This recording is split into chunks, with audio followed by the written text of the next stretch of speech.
समंजन क्षमता, समंजन क्षमता में सीखो। समंजन क्षमता के लिए ना पहले लेंस की दो बातें जानो। पहली बात कि यदि लेंस देखो, पहली बात तो मुझे ये बताना ये कौन सा लेंस है, इसका नाम बताना। इसका नाम बताओ कौन सा लेंस है। उत्तल लेंस है ना। ये मैंने थोड़ा पतला बनाया और ये थोड़ा मोटा बना दिया। अब देखो यदि पतला लेंस होगा ना, कैसा लेंस होगा, पतला लेंस। यदि पतला लेंस होगा तो उसकी फोकस दूरी क्या होगी, ज़्यादा होगी। क्या होगी, ज़्यादा।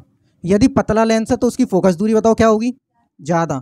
और यदि मोटा लेंस है, मोटा लेंस है तो उसकी फोकस दूरी क्या होगी, कम होगी। दो बातें मैंने बताई। यदि लेंस मोटा होगा तो फोकस दूरी क्या होगी, कम, और लेंस पतला होगा तो फोकस दूरी क्या होगी, ज़्यादा होगी। तुमने बोला समंजन क्षमता से इसका क्या लेना देना है, ये बात समझ में नहीं आई तो समंजन क्षमता भी समझ में नहीं आएगी। अब इसमें ना जैसे समंजन क्षमता ये है किसकी, नेत्र लेंस की है। किसकी है, नेत्र लेंस की। हमारी आँख है ना, इसके अंदर भी एक लेंस लगा हुआ है। कौन सा लेंस है वो भी उसका भी नाम क्या है, उत्तल लेंस ही है। लेकिन पर वो कांच का नहीं है। वो किसका नहीं है, वो कांच का नहीं है, वो एक लचीले पदार्थ का बना हुआ है। लचीले पदार्थ का ऐसा है कि अपन उसको चाहे तो, मैं तो नहीं चाहूँगा, हमारा दिमाग अगर चाहेगा तो उसको बड़ा भी कर सकता है और उसको छोटा भी कर सकता है। मतलब उसके जैसे ये है ना, अभी इसको देखो ऐसे मैं खींच दूँ तो ये पतला हो जाएगा, इसके ऊपर ऐसे दबाव डालेंगे तो ये मोटा हो जाएगा। तो नेत्र लेंस जो वो कभी मोटा भी हो सकता है, कभी पतला भी हो सकता है। अब देखो इससे इसका लेना देना क्या है, समंजन क्षमता से क्या लेना देना है इसका।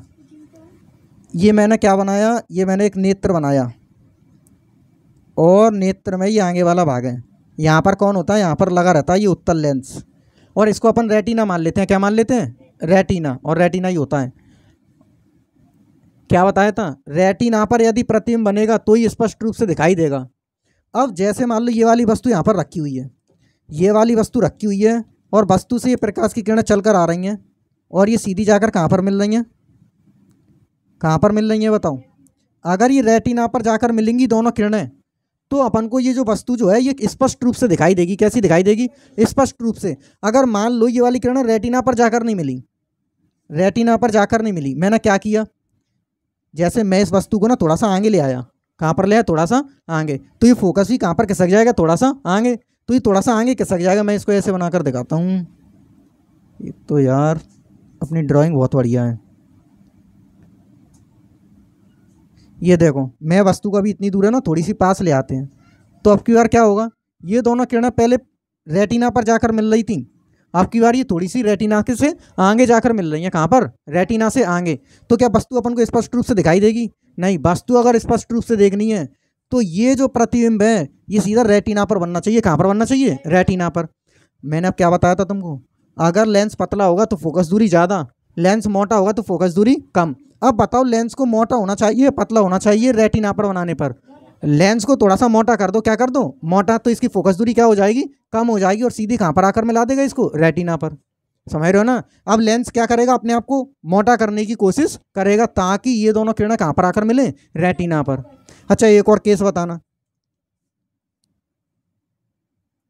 इसमें बताना आप लेंस मोटा होगा या पतला होगा। अब की बार वस्तु को हमने रख दिया यहाँ पर, प्रकाश की किरणें आई और दोनों देखो रेटिना से पहले ही मिल गई हैं। कहाँ पर मिल गई, रेटिना से पहले।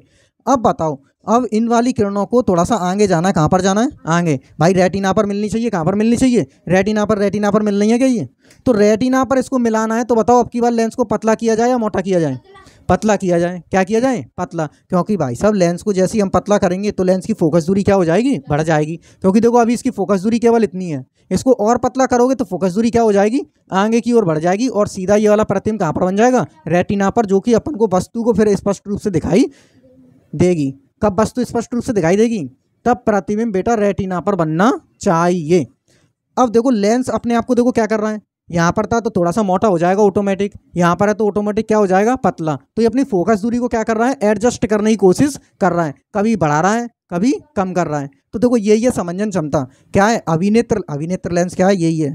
ये जो लेंस लगा हुआ है ना, यही अभिनेत्र लेंस है। इसी का नाम क्या है, अभिनेत्र लेंस। क्या लिख रहा है, अभिनेत्र लेंस की वह क्षमता जिसके कारण यह अपनी फोकस दूरी को समायोजित करता है, मतलब फोकस दूरी को कम करता है या ज़्यादा करता है, उसी क्षमता को क्या बोलते हैं, समंजन क्षमता कहते हैं। बस नहीं है ये बात समझ में भाई। ये जो लेंस जो है ना, अपनी फोकस दूरी को क्या करेगा, समायोजित करेगा, या तो कभी कम करेगा कभी ज़्यादा करेगा।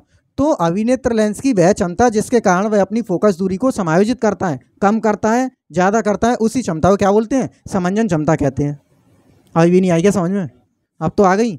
दो टॉपिक और सीख लो। एक कौन सा वाला, एक तो निकट बिंदु, क्या ये निकट बिंदु, एक क्या सीखेंगे, दूर बिंदु। निकट बिंदु बता दो क्या होगा। निकट बिंदु नाम से ही पता चल रहा है, वह निकटतम बिंदु या वह पास से पास स्थित बिंदु, वह पास से पास स्थित बिंदु। कैसा बिंदु, हमारी आँख के वह निकटतम बिंदु जिस पर रखी हुई वस्तु अपन को स्पष्ट रूप से दिखाई दे।